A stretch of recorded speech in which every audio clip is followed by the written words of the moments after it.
Bonjour à tous, dans cette vidéo nous allons passer en revue tout ce qu'il faut connaître sur les fonctions pour le bac, c'est-à-dire toutes les définitions, les propriétés, les théorèmes à connaître. Cependant, connaître le cours est nécessaire mais n'est pas suffisant, donc c'est pour ça que je vous mets en haut à droite un lien vers une playlist qui contient tout ce qu'il faut savoir faire sur les fonctions pour le bac. Alors on va commencer par faire des rappels sur la dérivation et on va commencer par donner les formules de dérivation classiques à connaître. Donc tout d'abord la dérivée d'une fonction constante, c'est la fonction nulle, f' de x égale 0. La dérivée de ax plus b, c'est a. La dérivée de x puissance n, c'est n fois x puissance n moins 1.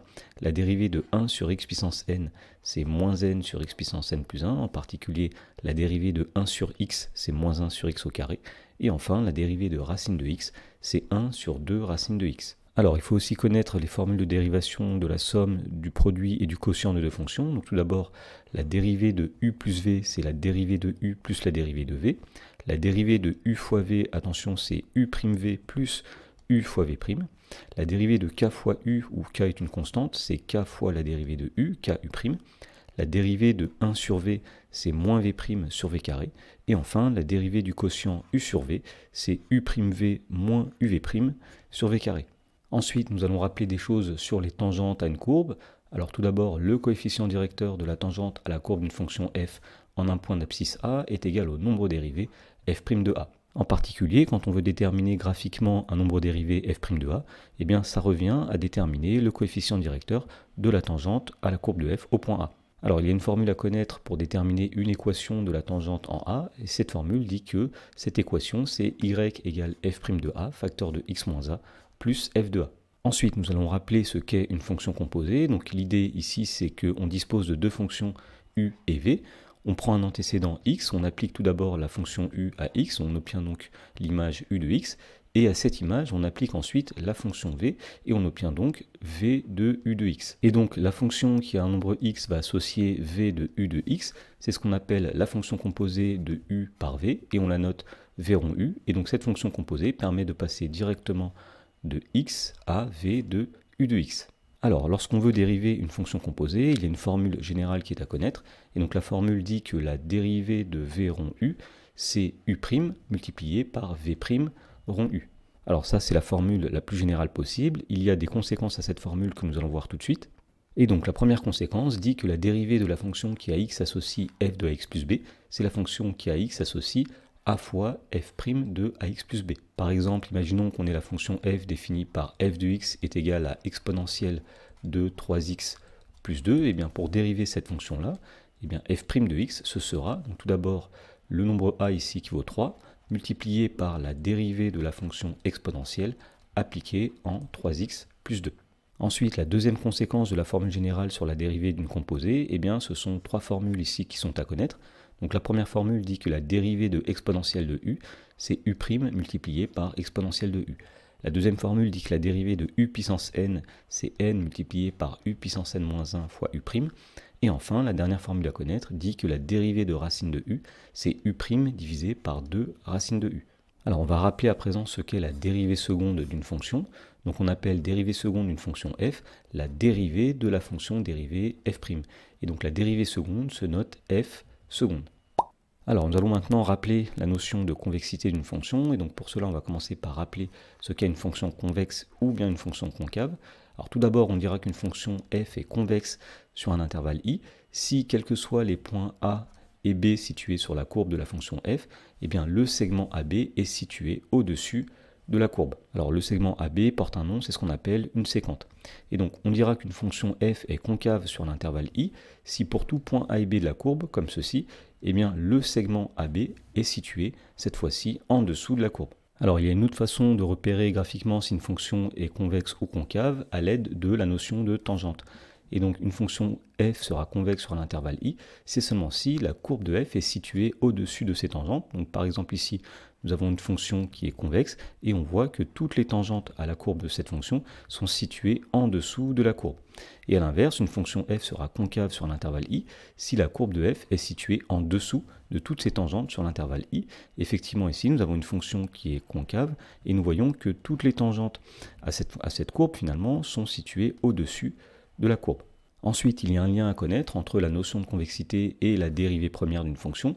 Et donc, une fonction f sera convexe sur l'intervalle i si et seulement si sa dérivée f' est croissante sur l'intervalle grand I. Et à l'inverse, une fonction f sera concave sur l'intervalle i si et seulement si sa dérivée f' est décroissante sur grand I. Ensuite, nous allons rappeler le lien entre la notion de convexité et la dérivée seconde d'une fonction. Donc, la propriété à connaître dit qu'une fonction f est convexe sur l'intervalle i si et seulement si f seconde est positive sur l'intervalle i, autrement dit si la dérivée seconde est positive sur l'intervalle i. Et à l'inverse, une fonction f sera concave sur l'intervalle i si et seulement si sa dérivée seconde est négative sur l'intervalle i. Alors on va rappeler à présent ce qu'est un point d'inflexion, et donc on dira qu'un point grand A de la courbe d'une fonction f est un point d'inflexion si la tangente à la courbe au point A traverse la courbe. Donc par exemple ici nous avons la courbe d'une fonction représentée en rouge, nous avons un point A qui est un point d'inflexion, puisqu'on voit que la tangente au niveau du point A traverse la courbe. Alors il y a une autre façon de repérer un point d'inflexion, donc la propriété dit qu'un point grand A de la courbe d'une fonction f d'abscisse petit a sera un point d'inflexion si et seulement si la dérivée seconde f seconde de x s'annule en a en changeant de signe. Et donc finalement ça veut dire qu'il y aura un point d'inflexion lorsque la courbe passe de concave à convexe ou bien lorsqu'elle passe de convexe à concave. Alors nous allons maintenant faire des rappels sur la notion de limite d'une fonction et on va commencer par les fonctions qui ont une limite finie en plus l'infini. Alors si on regarde tout d'abord le schéma, nous avons ici la courbe d'une fonction qui va tendre vers un nombre L quand x tend vers plus l'infini. Et donc l'idée ici, c'est de dire que quel que soit l'intervalle AB qui contient la limite grand L, eh bien dès que x sera assez grand, par exemple ici c'est dès que x dépassera le nombre x0 qui est ici, eh bien tous les f de x seront situés à l'intérieur de l'intervalle AB. Et donc la définition dit que la limite quand x tend vers plus l'infini de f de x sera égale au nombre grand L si tout intervalle ouvert qui contient grand L eh bien, contient tous les f de x dès que x est assez grand. Alors il y a quelques exemples fondamentaux de fonctions qui ont une limite finie en plus l'infini. Donc le premier exemple dit que la limite quand x tend vers plus l'infini de 1 sur x, c'est 0. Ensuite, la limite quand x tend vers plus l'infini de 1 sur x puissance n, où n est un entier naturel non nul, eh bien ça vaut 0 aussi. En particulier, la limite quand x tend vers plus l'infini de 1 sur x au carré, ce sera 0. Et enfin, la limite quand x tend vers plus l'infini de 1 sur racine de x, ce sera 0 aussi. Ensuite, nous allons rappeler ce qu'est une fonction qui possède une limite finie quand x tend vers moins l'infini. Donc l'idée est similaire à celle d'une fonction qui aurait une limite finie en plus l'infini. Donc si on regarde tout d'abord le schéma, nous avons une fonction qui va tendre vers le nombre L quand x tend vers moins l'infini. Et donc l'idée ici, c'est de dire que, eh bien, quel que soit l'intervalle AB qui contient la limite, eh bien, dès que x est assez petit, donc par exemple ici, dès que x est plus petit que x0, eh bien, tous les f de x sont situés dans l'intervalle AB. Et donc la définition dit que la limite quand x tend vers moins l'infini de f de x sera égale au nombre grand L si tout intervalle ouvert contenant grand L contient tous les f de x dès que x est assez petit. Alors il y a quelques exemples fondamentaux de fonctions qui ont une limite finie quand x tend vers moins l'infini à connaître. Donc le premier exemple dit que la limite quand x tend vers moins l'infini de 1 sur x, c'est 0. Ensuite, la limite quand x tend vers moins l'infini de 1 sur x puissance n, où n est un entier naturel non nul, c'est 0 aussi, en particulier quand n égale 2. La limite quand x tend vers moins l'infini de 1 sur x au carré, c'est 0. On va rappeler maintenant ce qu'est une asymptote horizontale à la courbe d'une fonction. Donc l'idée c'est la suivante, imaginons ici qu'on a une fonction dont la limite quand x tend vers plus l'infini est un nombre fini grand L, eh bien on voit que la droite horizontale de l'équation y égale L va se rapprocher de plus en plus de la courbe de la fonction au fur et à mesure que x devient grand. Et donc la définition dit que la droite d'équation y égale grand L sera une asymptote horizontale à la courbe de f au voisinage de plus l'infini, si la limite quand x tend vers plus l'infini de f de x, c'est grand L. Alors la notion d'asymptote horizontale existe aussi au voisinage de moins l'infini. Par exemple ici, si on avait la courbe de la fonction f qui faisait quelque chose comme ceci, c'est-à-dire si la limite quand x tend vers moins l'infini de f de x est égale à un nombre grand L, eh bien on dira aussi qu'il y a une asymptote horizontale au voisinage de moins l'infini d'équation y égale grand L. Ensuite, on va rappeler ce qu'est une fonction qui possède une limite infinie quand x tend vers plus l'infini ou quand x tend vers moins l'infini. Donc par exemple ici nous avons la courbe d'une fonction et nous voyons que quand x tend vers plus l'infini, les images deviennent de plus en plus grandes et on dira ici que la limite quand x tend vers plus l'infini de f de x, c'est plus l'infini. Alors même chose de l'autre côté, si jamais nous avions ici la courbe de la fonction f qui faisait quelque chose comme ceci, nous verrions que quand x tend vers moins l'infini, eh bien les images sont de plus en plus grandes, f de x tendrait vers plus l'infini. Et donc on dira que la limite quand x tend vers plus l'infini de f de x est égale à plus l'infini si pour tout réel grand A, par exemple grand A qui est ici, l'intervalle a plus l'infini qui est ici, contient tous les f de x dès que x est suffisamment grand. Alors la définition analogue pour la limite en moins l'infini est la suivante. On dira que la limite quand x tend vers moins l'infini de f de x est égale à plus l'infini si pour tout réel grand A, l'intervalle a plus l'infini contient tous les f de x, donc par exemple ici, dès que x est suffisamment petit cette fois-ci. Alors là aussi, il y a quelques exemples fondamentaux de fonctions qui tendent vers plus l'infini quand x tend vers moins l'infini ou plus l'infini. Donc tout d'abord, on va regarder des limites en plus l'infini. Première limite à connaître, c'est la limite quand x tend vers plus l'infini de x, et bien cette limite est égale à plus l'infini. Ensuite, la limite quand x tend vers plus l'infini de x au carré, c'est plus l'infini aussi. Plus généralement, la limite quand x tend vers plus l'infini de x à la puissance n, où n est un antinaturel non nul, c'est plus l'infini. Et enfin, la limite quand x tend vers plus l'infini de racine de x, c'est plus l'infini. Alors on peut regarder aussi maintenant les limites quand x tend vers moins l'infini. Donc tout d'abord, la première limite à connaître, c'est la limite quand x tend vers moins l'infini de x. Et bien cette limite est égale à moins l'infini. Ensuite, la limite quand x tend vers moins l'infini de x au carré, c'est plus l'infini. Et enfin, la limite quand x tend vers moins l'infini de x puissance n, où n est un antinaturel non nul, eh bien il y a deux situations. Si n est un nombre pair, par exemple, quand n égale 2, eh bien cette limite sera plus l'infini. Ou bien si n est un nombre impair, par exemple quand n égale 1, n égale 3, eh bien la limite de x puissance n en moins l'infini, c'est moins l'infini. Alors la dernière situation qui peut se produire quand on calcule une limite, c'est celle où on a une fonction qui tend vers l'infini quand x tend vers un point petit a.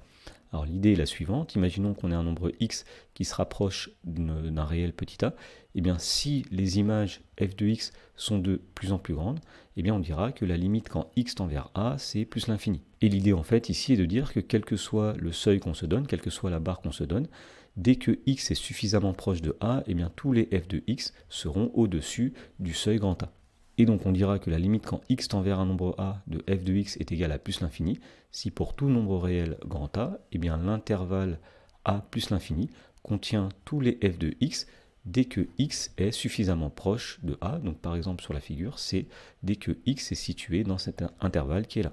Alors il y a quelques exemples fondamentaux à connaître de limites qui sont infinies quand x tend vers un nombre fini. Alors tout d'abord, la limite quand x tend vers 0, x étant plus grand que 0, c'est-à-dire la limite quand x tend vers 0 par la droite de 1 sur x puissance n, c'est plus l'infini. Donc par exemple ici nous avons représenté la fonction qui à x associe 1 sur x puissance 3, et nous voyons effectivement que quand x tend vers 0, f de x tend vers plus l'infini. Ensuite, la limite quand x tend vers 0 par la droite de 1 sur racine de x, c'est plus l'infini. Donc effectivement, ici on voit sur la représentation graphique de la fonction 1 sur racine de x que quand x se rapproche de 0 par la droite, 1 sur racine de x, lui, tend vers plus l'infini. Ensuite, la limite quand x tend vers 0 par la gauche, c'est-à-dire la limite quand x tend vers 0, x étant plus petit que 0, de 1 sur x, c'est moins l'infini. Effectivement, on voit ici que quand on a un nombre x qui se rapproche de 0 par la gauche, eh bien 1 sur x tend vers moins l'infini. Et enfin, la limite quand x tend vers 0, x étant plus petit que 0, de 1 sur x puissance n, eh bien tout d'abord c'est plus l'infini si n est un nombre pair. Par exemple ici, quand n égale 2, c'est-à-dire quand on considère la fonction 1 sur x au carré, effectivement on voit que quand on a un nombre x qui se rapproche de 0, eh bien f de x tend vers plus l'infini. Et à l'inverse, la limite de 1 sur x puissance n quand x tend vers 0 par la gauche, ce sera moins l'infini si n est un nombre impair. Donc par exemple quand n égale 3, c'est-à-dire quand on a la fonction 1 sur x au cube, on voit que quand x se rapproche de 0 par la gauche, eh bien les images se rapprochent de moins l'infini. Alors nous allons rappeler maintenant ce qu'est une asymptote verticale à la courbe d'une fonction.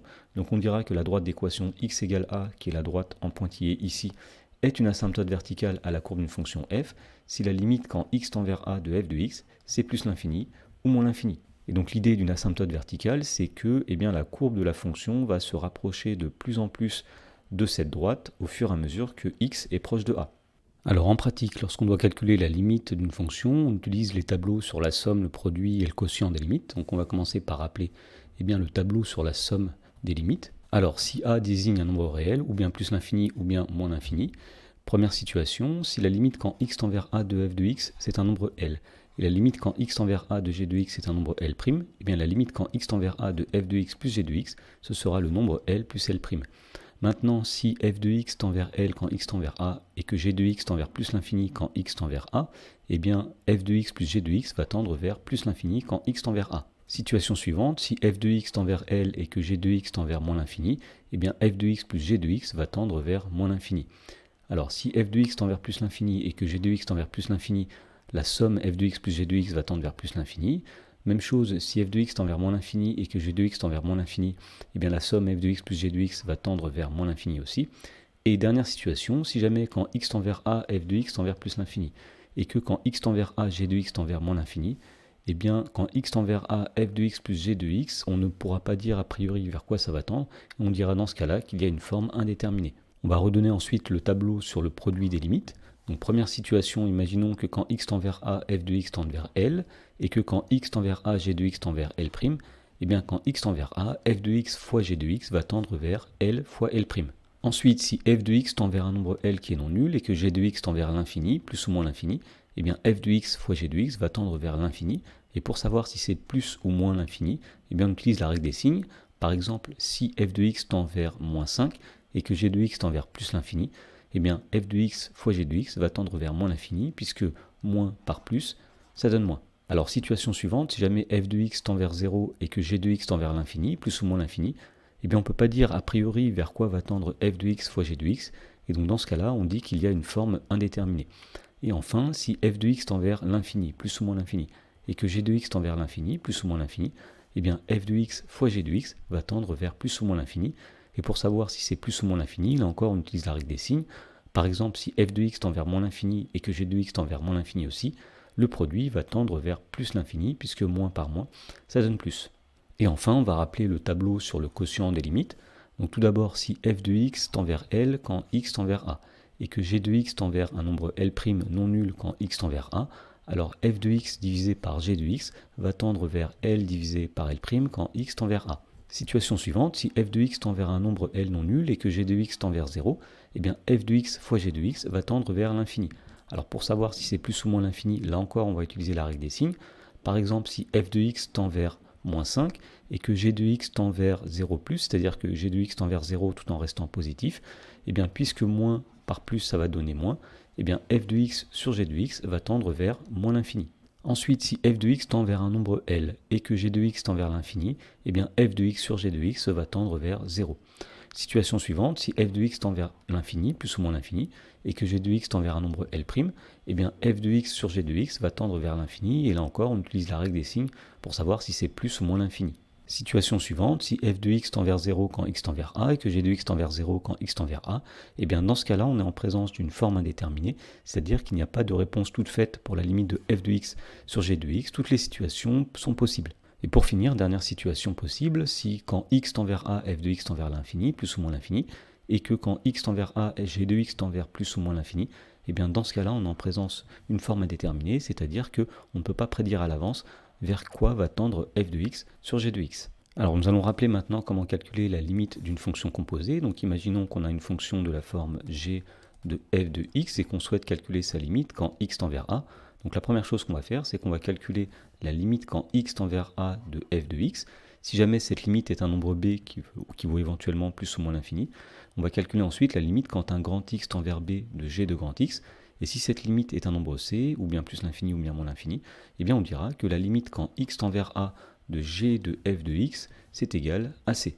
Alors nous allons revoir maintenant le théorème de comparaison. Donc si a est un nombre réel ou bien plus l'infini ou bien moins l'infini, première situation, si jamais pour tout nombre réel x voisin de a, g de x est inférieur à f de x, et si jamais la limite de g de x quand x tend vers a c'est plus l'infini, et bien dans ce cas-là, la limite quand x tend vers a de f de x sera plus l'infini aussi. Et deuxième formulation possible du théorème de comparaison, si jamais pour tout réel x voisin de a, f de x est inférieur ou égal à g de x, et si jamais la limite quand x tend vers a de g de x c'est moins l'infini, et bien dans ce cas-là, la conclusion du théorème de comparaison dit que la limite quand x tend vers a de f de x c'est moins l'infini.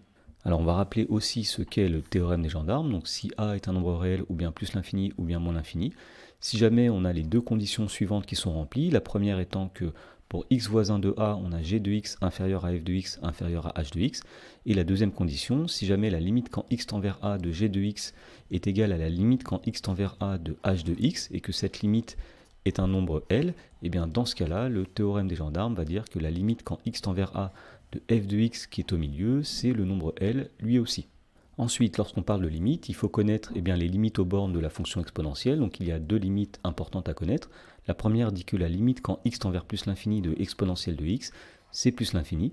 Et la deuxième dit que la limite quand x tend vers moins l'infini de exponentielle de x, c'est 0. Et on peut même dire que c'est un 0+, puisque e de x est un nombre qui est toujours strictement positif. Alors toujours sur la fonction exponentielle, on va rappeler les croissances comparées à connaître. Donc pour tout entier naturel n, premièrement, la limite quand x tend vers plus l'infini de exponentielle de x divisé par x puissance n, qui est une forme indéterminée du type infini sur infini, eh bien la limite de cette fonction, c'est plus l'infini. Et l'idée ici, c'est que l'exponentielle va tendre plus vite vers l'infini que x puissance n. Et donc la deuxième croissance comparée dit que la limite quand x tend vers moins l'infini de x puissance n fois e de x, qui est une forme indéterminée, puisque x puissance n va tendre vers l'infini, e de x va tendre vers 0, et bien la limite de x puissance n fois e de x quand x tend vers moins l'infini, c'est 0. Alors nous allons revoir maintenant la notion de continuité d'une fonction. Donc on va commencer tout d'abord par définir ce qu'est une fonction continue en un point. Et donc on dira qu'une fonction f est continue en un point A si seulement si la limite quand x tend vers a de f de x est égale à f de a. Alors par exemple, si on regarde les schémas ci-dessous, à gauche ici nous avons une fonction qui est continue en a, puisque lorsqu'on a un nombre x qui tend vers a, nous voyons que f de x va tendre vers f de a. Et à l'inverse, ici nous avons une fonction qui n'est pas continue en a, puisque si on a un nombre x ici qui tend vers a, nous voyons que les images f de x vont tendre vers un nombre qui n'est pas égal à f de a.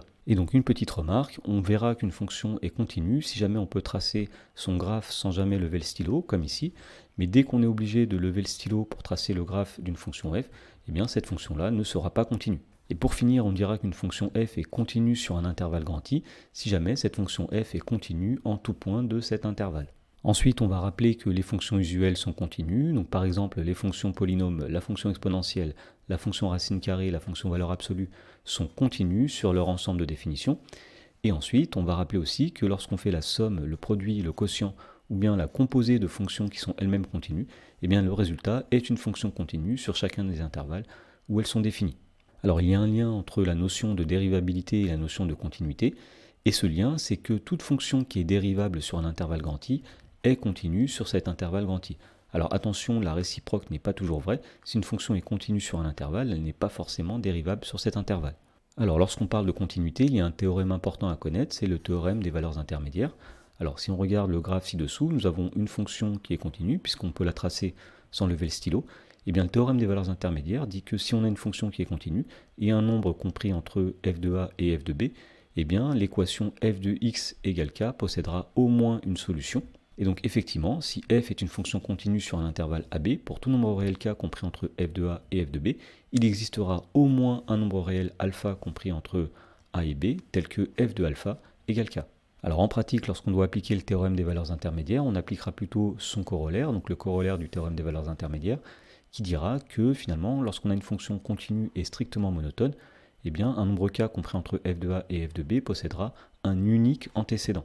Et donc si on résume le corollaire du théorème des valeurs intermédiaires, il dit que si on a une fonction f qui est continue sur un intervalle AB, si cette fonction est strictement monotone, c'est-à-dire strictement croissante ou bien strictement décroissante sur l'intervalle AB, et si le nombre k est compris entre f de a et f de b, eh bien dans ce cas-là, l'équation f de x égale k possède une unique solution, alpha, sur l'intervalle AB.